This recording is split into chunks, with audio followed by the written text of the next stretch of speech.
Hello everybody, my name is Lucas, aka the Frozen Controller, and today I'm going to be doing a quick little deck tech for a deck that has gone 5-1 at F&M.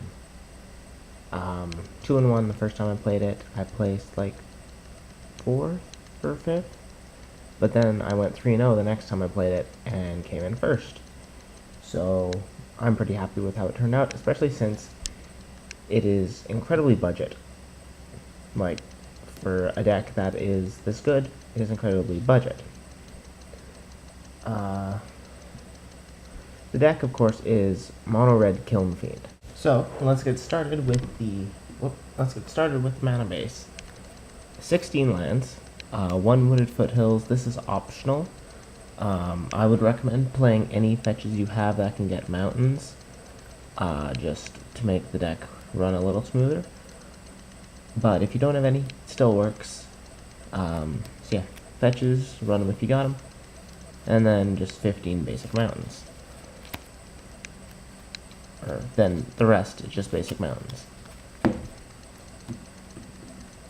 So ideally, on turn 1 or 2, you want to play a creature. For the creatures, we have 12. We've got 4 Ballistic Weird, 4 Monastery Swiftspear, and then 4 of the namesake Kiln Fiend.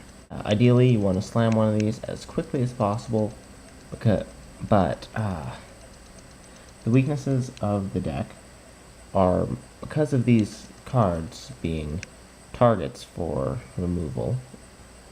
That's why there's 12. Like, I've seen decks that cut Swift Spears or play other creatures that don't slot in as easily as Swift Spear does.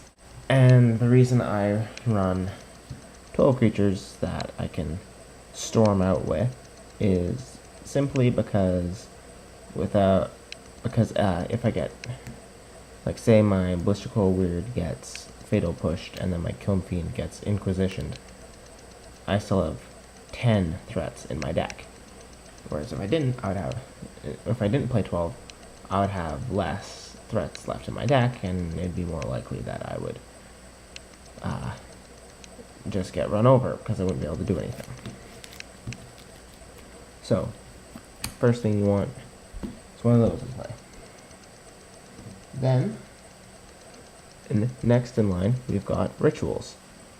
Same as Storm, 4 Pyretic, 4 Desperate Ritual, 4 Metamorphose. These are just to get mana in your mana pool, and in the case of Metamorphose, cycle it for Storm count and a draw card. Now, there aren't any Storm cards in the deck, but cards like Kiln Fiend are basically Storm cards of their own. So ideally, you get 1 or 2 of these rituals off, hopefully a Metamorphose, because then you get some free power, and you get to draw a card. Then, we've got pump spells, such as Titan Strength, that is a 4 of. Teamer Battle Rage, it is a win condition, it's only a 3 of, because I only have 3, and they're very hard to come by out here. So I do have a Crash Through as a backup. It doesn't give double strike, but it does give trample. Also in the pump spell category are free spells, a 4 of Mutagenic Growth and 3 of Gut Shot. Worth noting that the Crash Through and Gut Shots, if you have Assault Strobes, throw those in instead of these, just because move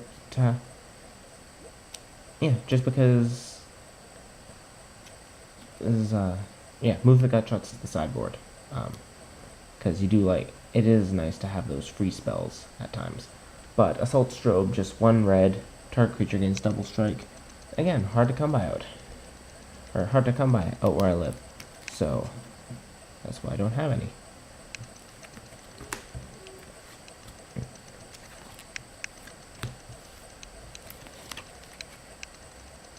And then sometimes there's times when you can't attack into their board state comfortably.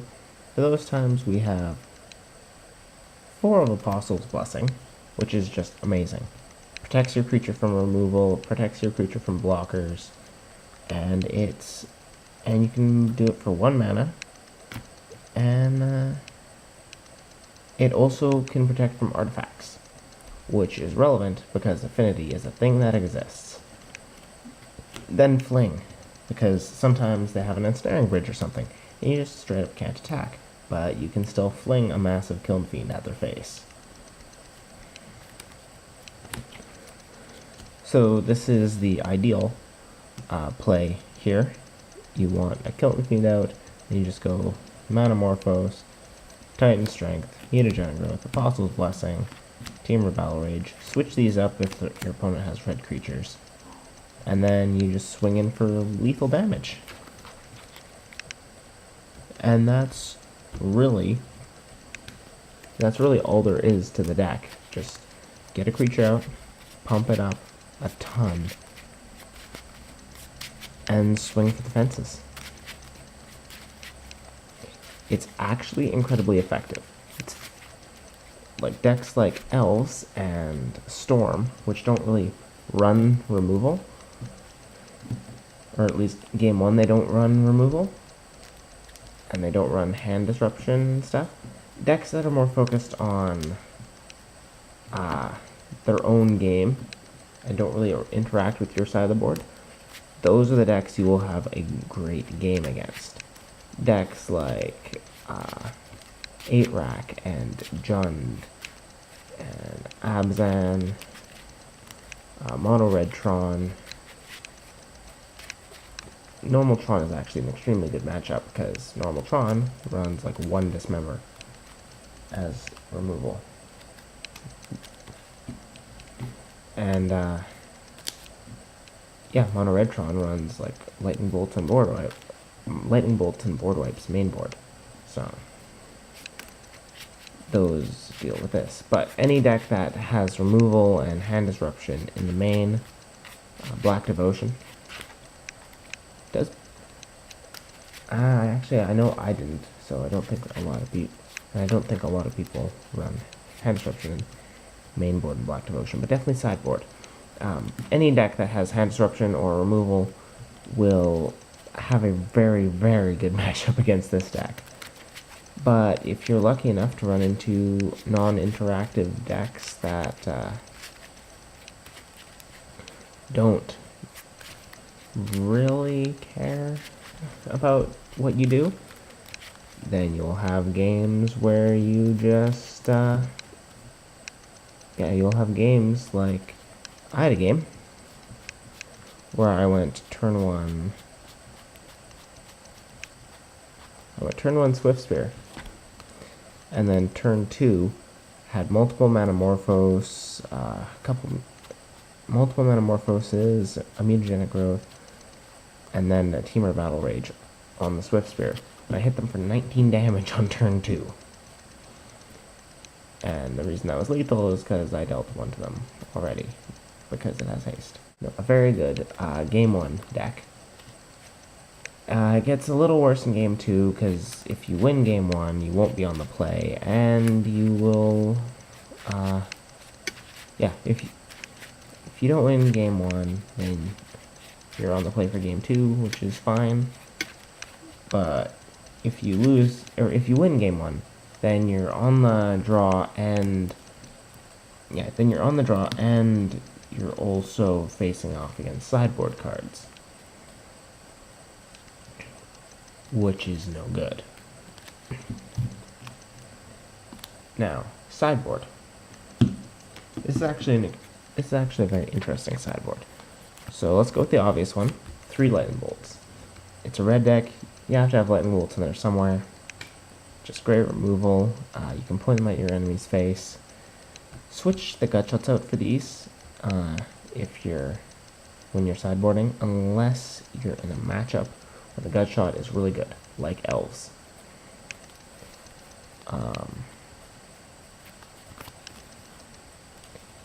4 copies of Smash to Smithereens, because artifacts are a pain in the ass. Ensnaring Bridge for 1. Affinity has some pretty troublesome artifacts, and these just, they deal with them, 3 damage, can't go wrong with that.